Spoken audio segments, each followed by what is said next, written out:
La cuestión escolar es un texto que Jesús Palacios escribe en la década de 1970 y abordó justamente la crisis escolar desde las perspectivas críticas durante los últimos años de ese siglo XX y organizó esta perspectiva con una lógica particular que necesitamos identificar para poder recorrer el texto en profundidad.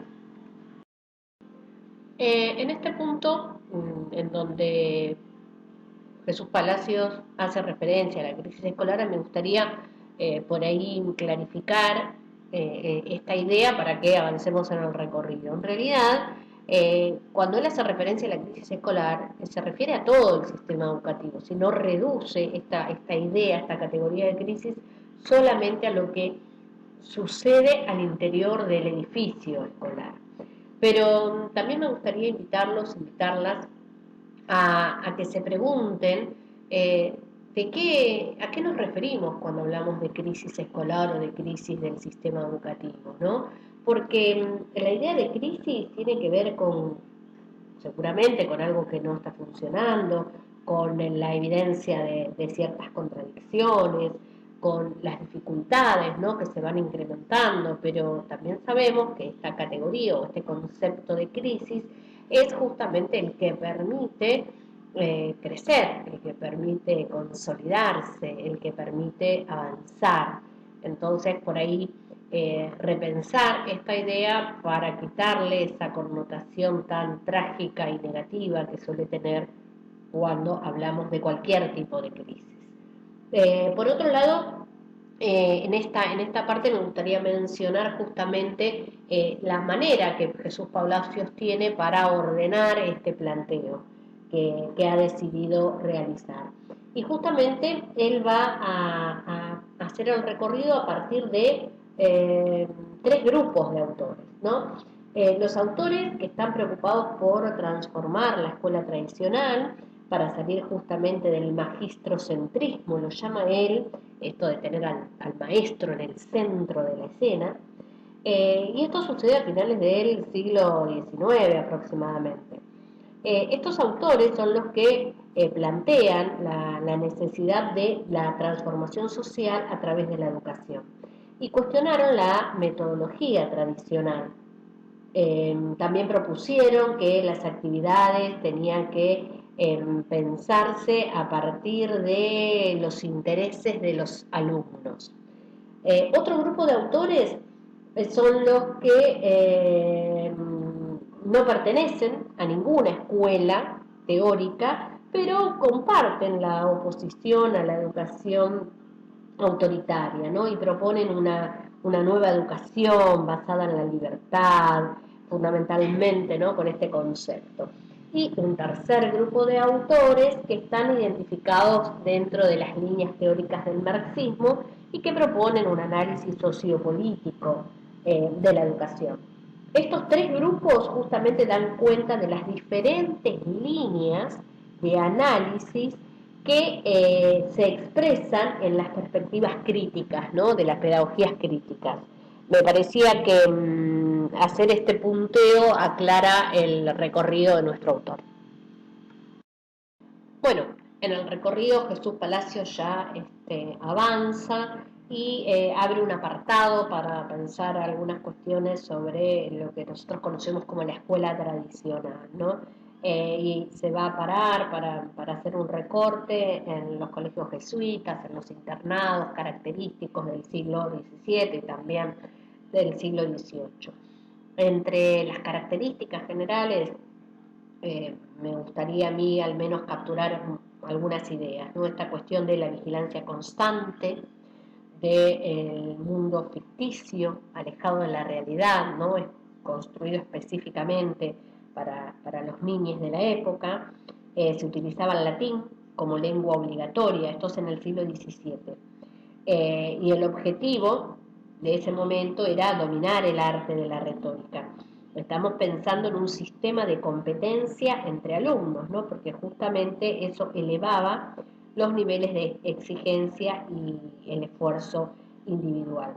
El honor pasó a ser en esa época para los jesuitas un valor fundamental. Si tenemos que pensar en el rol del maestro, podemos decir que el maestro era el organizador de actividades, ¿sí? De la vida en general, porque el docente o el maestro verificaba el cumplimiento de las reglas, resolvía los problemas, vigilaba permanentemente. Por eso el maestro en el siglo XVI, siglo XV, en el siglo XVII, el siglo XVI, era un modelo a imitar, ¿sí? Era una autoridad a obedecer, pero era una autoridad fuera de discusión. Esto me parece también importante recalcarlo. Digo, las ideas de autoridad, autoritarismo en ese momento no estaban instaladas en la discusión pedagógica. En este momento, en el siglo XVI, siglo XVII, la educación estaba pensada a partir de una organización metódica y jerárquica de los contenidos, ¿no? Y esa organización metódica y jerárquica estaba en manos de los docentes.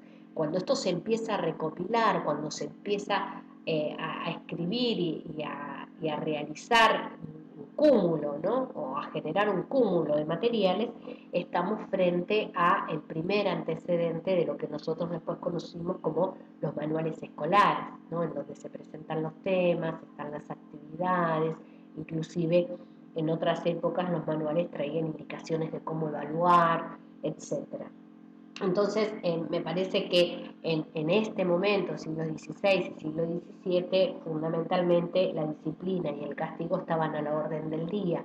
No importaba tanto cuánto aprendía, sino cómo aprendía y para qué aprendía el niño o niña en ese momento.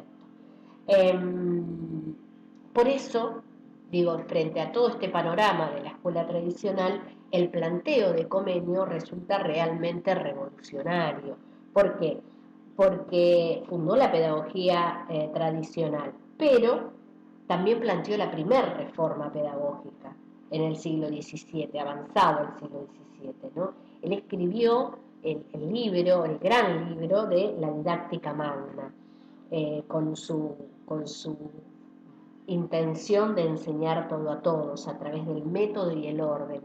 Y si bien uno contextualiza la didáctica magna, fue el primer libro en relación a la didáctica, fue por supuesto altamente prescriptivo, normativo, y uno puede discutir muchas de las cuestiones que se plantean en ese libro, pero me parece interesante reconocer que en esa época pensar una educación con las características de lo que plantea Comenio realmente fue revolucionario. Él planteaba el enseñar todo a todos, ¿no? En una sociedad altamente elitista, altamente burguesa, aristocrática, en donde realmente los saberes mínimos y básicos no eran para todos y todas, diríamos nosotros hoy.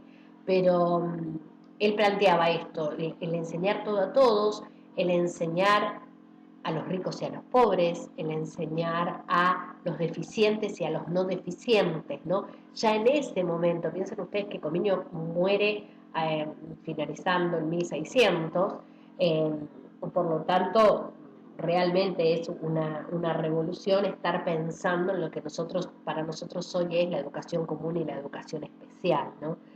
La educación más allá de las clases sociales.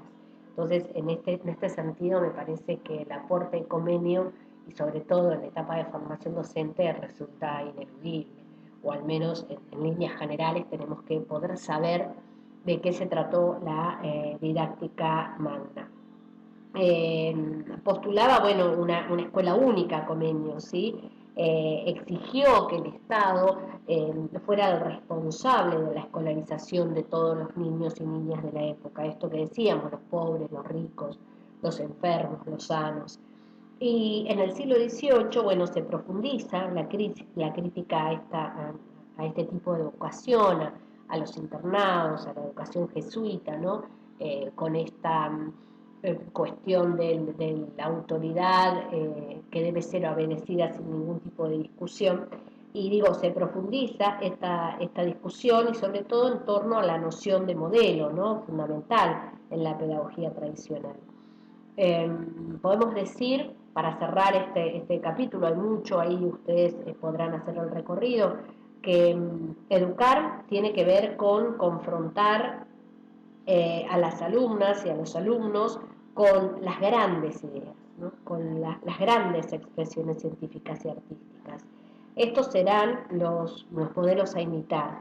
El maestro va a empezar a ser el mediador entre estos modelos de enseñanza y los niños.